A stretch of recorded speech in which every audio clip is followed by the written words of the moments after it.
আজকে আপনারা দেখবেন কিভাবে এমএস ওয়ার্ডে বুকমার্ক ব্যবহার করবেন। বুকমার্ক টপিকটা খুবই গুরুত্বপূর্ণ। এটা একটা নির্দিষ্ট বইয়ের মধ্যে অথবা ডকুমেন্টে একটা ক্লিকের মাধ্যমে কিভাবে যাবেন সেজন্য এটা ব্যবহার করা হয়। তো আপনি একটা পয়েন্ট অথবা বিভিন্ন জায়গাতে মার্ক করে রাখতে পারেন, জাস্ট ক্লিক করলে ওই জায়গাতে চলে যাবে। তো চলুন এবার আমরা ভিডিওতে যাই। প্রথমে আমি মাইক্রোসফট ডকুমেন্টে আসলাম, আসার পরে আমার একটা নির্দিষ্ট ফাইল ওপেন করলাম। এই ফাইলটাতে আমি বিভিন্ন জায়গাতে মার্ক করে রাখবো এবং এক ক্লিকের মাধ্যমে সেখানে যাব। এটা হচ্ছে বুকমার্কের ব্যবহার। তো আমি প্রথমে এখানে টুলস অফ পিআরপি এটা বুকমার্ক করব, এজন্য ইনসার্টে ক্লিক করব। এরপর বুকমার্ক এখানে আগে থেকে কিছু বুকমার্ক করা আছে, তো আমি এটা ডিলিট করে দিব।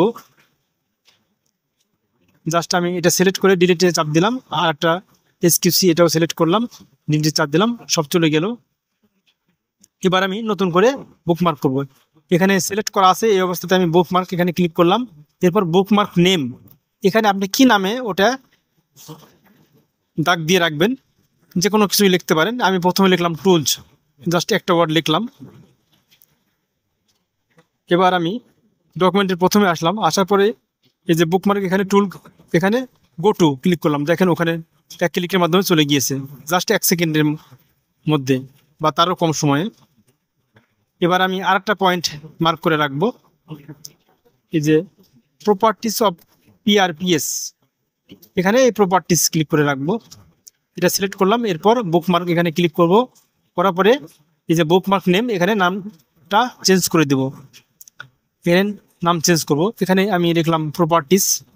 আপনি যা ইচ্ছা তাই লিখতে পারেন, জাস্ট খেয়াল রাখার উদ্দেশ্যে, অথবা হুবহু ওটাই লিখতে পারেন।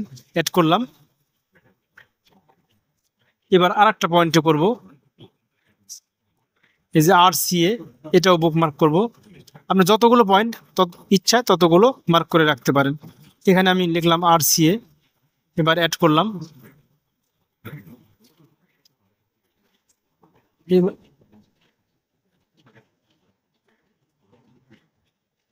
এরপর এই যে HACCP, এটাও আমি বুকমার্ক করব। এখানে নাম চেঞ্জ করে দেব, HACCP, এরপর অ্যাড করব। এভাবে আমি যতগুলো ইচ্ছা ততগুলো পয়েন্ট মার্ক করে রাখতে পারবো। তো আমি এবার বুকমার্ক থেকে ওই পয়েন্টগুলোতে যাব। RCA এখানে ক্লিক করব, গো টু, এই যে চলে গেলাম RCA-তে এক ক্লিকের মাধ্যমেই। এটা কেটে দিলাম, কেটে দিলেও হবে, আবার ওখান থেকে গেলেও হবে। তো আমি কেটে দিয়ে যাচ্ছি, পরে আবারও দেখাবো। জাস্ট এখান থেকে বিভিন্ন জায়গাতে যাওয়া যায়।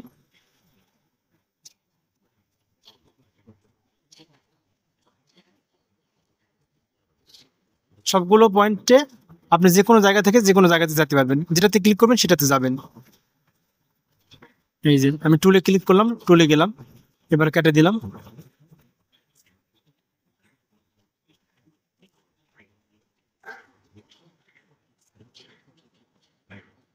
এবার আমি এতক্ষণ লিখলাম, একটা ওয়ার্ড দিয়ে আমি সেভ করলাম বুকমার্কে। এবার যদি আমি বেশি ওয়ার্ড দিয়ে সেভ করি, সেক্ষেত্রে কী করতে হবে, এটা একটু ব্যতিক্রম, সাধারণভাবে হবে না।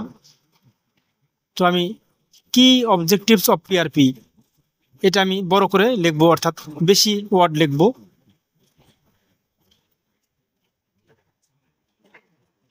এই যে দেখেন, বেশি ওয়ার্ড যখন লিখলাম তখন ডান পাশে সবগুলো হিডেন হয়ে আছে, অর্থাৎ এখানে এই বুকমার্ক নেম কাজ করতেছে না।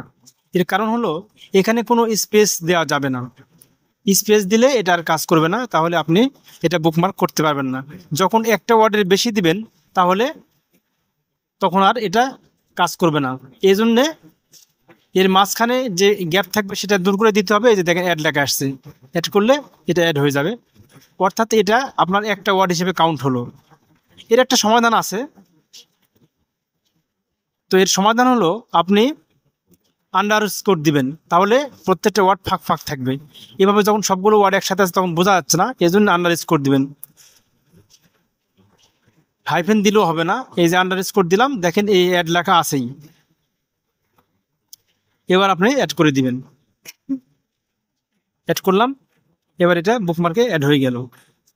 তো চলুন আমরা এবার সার্চ দিয়ে দেখি আবার।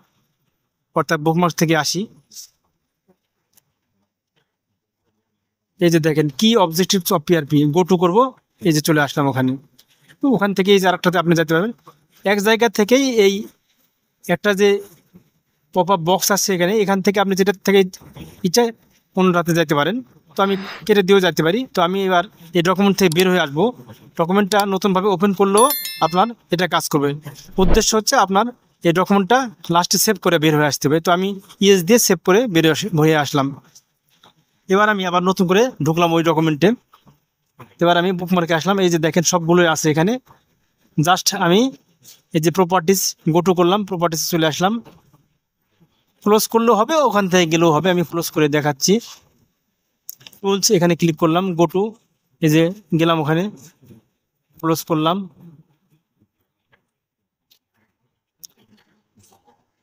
এই যে এইচএসসিসিবি এটাতে যাব। এই যে দেখেন এক ক্লিকেই চলে যাচ্ছে। জাস্ট 1 সেকেন্ডের কম সময় চলে যাচ্ছে আপনার সেই জায়গাতে। এটাই এটার বাস্তব ব্যবহার। আপনি খুব কম সময়ে বইয়ের যে কোনো জায়গাতে অথবা ডকুমেন্টের জায়গাতে যে কোনো জায়গাতে একটা ক্লিকের মাধ্যমে যাইতে পারবেন। পৃষ্ঠা উল্টি আপনার যেতে হবে না। এখানে অনেক সময় লাগে, খুঁজতে হয়। তো জাস্ট খোঁজার প্রয়োজন হয় না, জাস্ট একটা ক্লিকে আপনি যেতে পারেন। তো আমি আবারও আরেকটা দেখাচ্ছি বড় করে। এই যে দেখেন সাপ্লায়ার কোয়ালিটি অ্যাসুরেন্স, বুকমার্ক নেমটা এখানে আমরা স্পেস না দিয়ে আন্ডার স্কোর দেবো, তাহলেই হবে। এই যে অ্যাড করে দিলাম।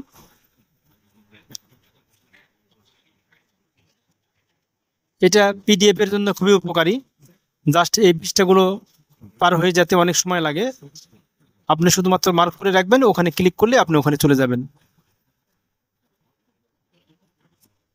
এই বুকমার্ক নেম আপনি যা ইচ্ছা তাই লিখতে পারেন। আপনার মনে রাখার সুবিধার্থে ওটাও লিখতে পারেন অথবা অন্য যে কোনো কিছু লিখতে পারেন।